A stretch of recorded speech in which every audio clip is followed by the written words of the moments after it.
welcome back to Whiskey and Cigars, episode 18. I'm alone again because Jimmy's busy. We're all pretty busy. We're still with the harvest right now. Going on with the harvest right now. So yeah, we've been super busy. Jimmy's doing some work, plus he's streaming a lot more.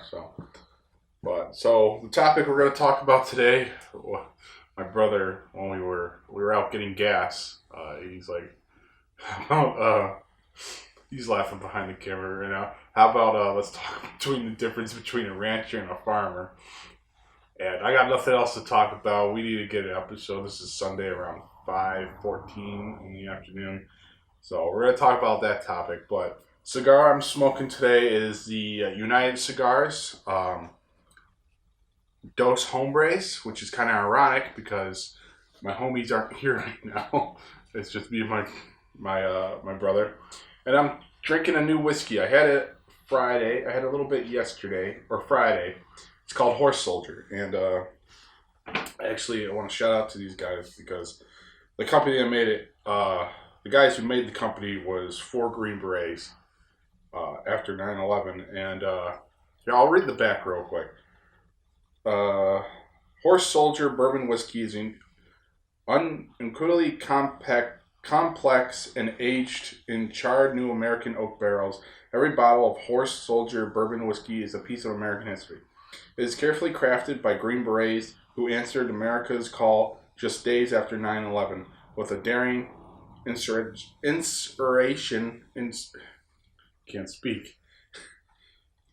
northern Afghanistan on horseback. If you ever watched the movie 12 Strong with Chris or Liam Hemsworth, it's about the Green Berets that went into northern Afghanistan. This bourbon's made after them. It's got them on the horseback. This bottle has been aging for 2 years, and I read online that they make their own glass bottles. They don't have a company that makes them for them. The mold that they have, the metal mold, was made out of the metal from the Twin Towers. So it's pretty cool and kind of pretty nerve-wracking with this. But I'm gonna drink this and light up the cigar. But the topic today, we're gonna be talking about the difference between a farmer and a rancher, which there's pretty much not that big of a difference. But let me light up this cigar, give you all what I think, because I've never smoked this one before.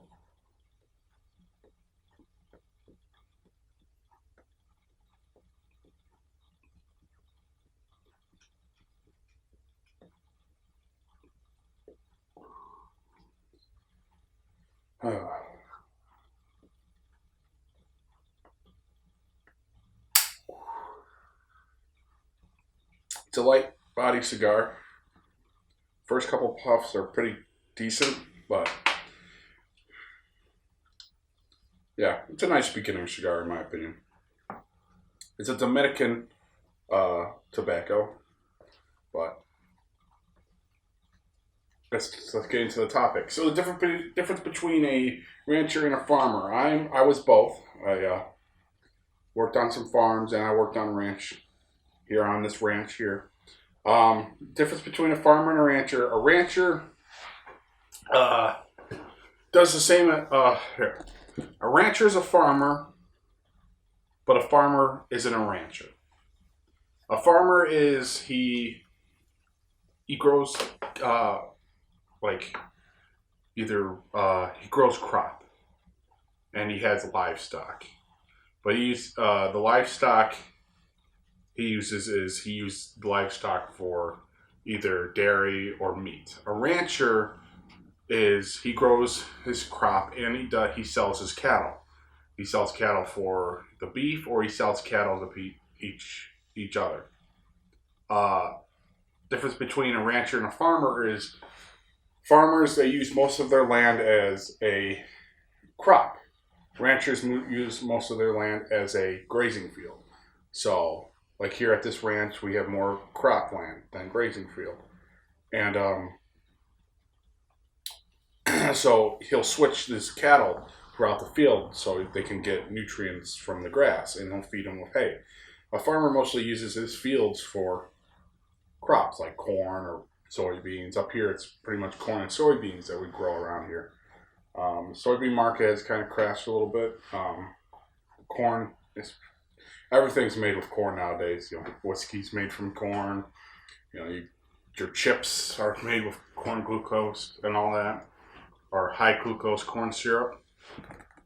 Up in the northern states, Midwest and northern states, they're all pretty much farms. You can get ranches like in Montana and all that stuff, but ranches are more a southern thing.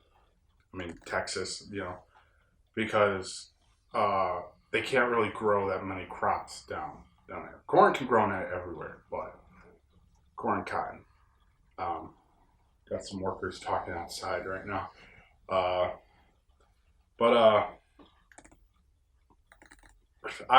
was a farmer. I worked out at a couple buddies' farms, and I'm a rancher. I work here on the ranch, and then on another buddy's farm that I'm not going to name any names up here in Western New York.